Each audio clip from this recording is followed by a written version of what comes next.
As many of you know, there is to be a big meeting this evening, and I'm sure that it will be big in as much as the meeting has been set to be at the Santa Cruz Civic Auditorium. So obviously the participants are expected to be many and probably fairly loud, and this is concerning the flight paths over areas of Santa Cruz that run basically from Santa Cruz to Capitola and then moving towards San Jose and San Francisco. And I'm delighted to welcome to the program this morning Ben Shelliff. Ben is with Quiet Skies NorCal, and he is the engineer with that group. And we say good morning to you, Ben, and thanks for being with us this morning. Hi, good morning. Nice to be here. Yeah. Now, presently, the flight line runs from just about where we are here in Live Oak, and it moves over parts of Scotts Valley, and then it moves to the left of the Lexington Hills and the reservoir. When I say left, I mean west, and then moves on towards the Los Altos Hills. There's now been a new proposal for another flight path to run just 100 feet higher than the current SURFER. And I'm not sure what SER stands for, Ben. Could you tell me that? I'll correct a couple of things. Please do. Yeah. So about a year ago, a little bit more than a year ago, the FAA made some changes to the flight routes. And for the last 30 years before that, the planes flew over one route. And the FAA basically switched it about 4 miles to the east.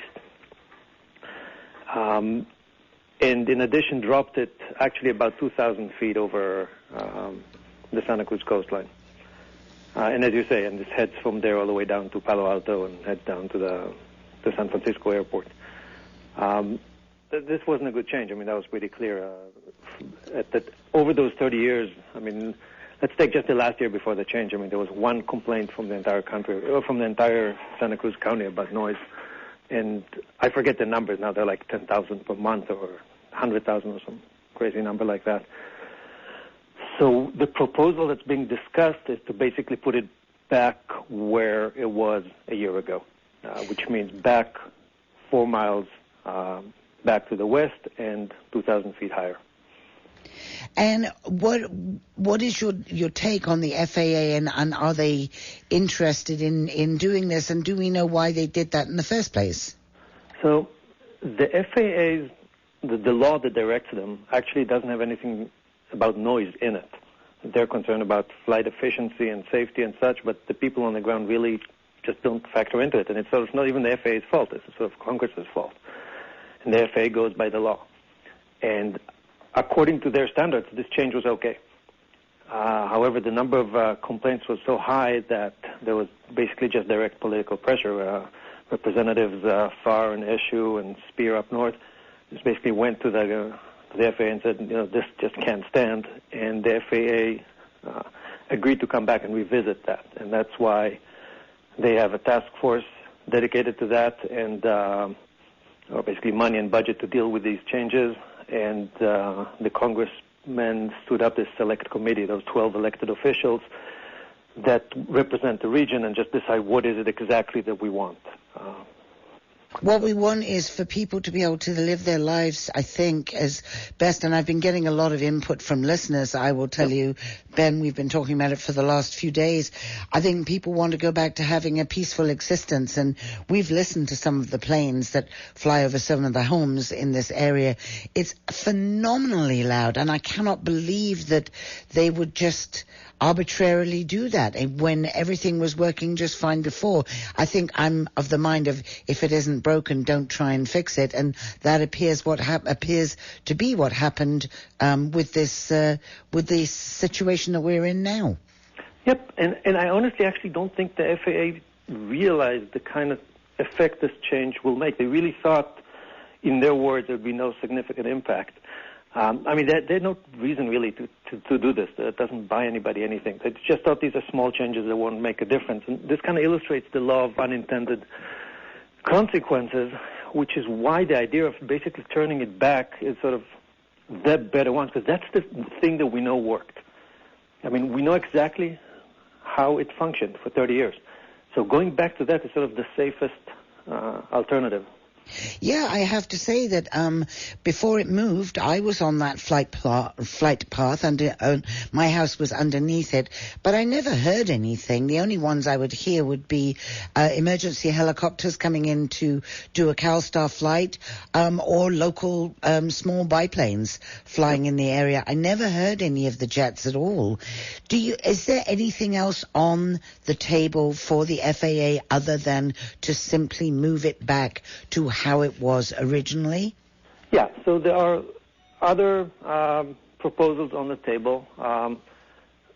We advocate the going back because it's a known state, and it's also sort of the right thing to do. The FAA has a directive of internal that they're basically not supposed to make changes, and this has been a change.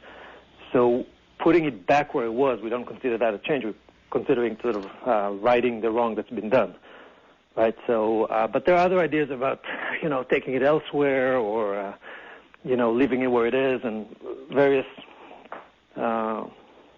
approaches. We advocate putting it back.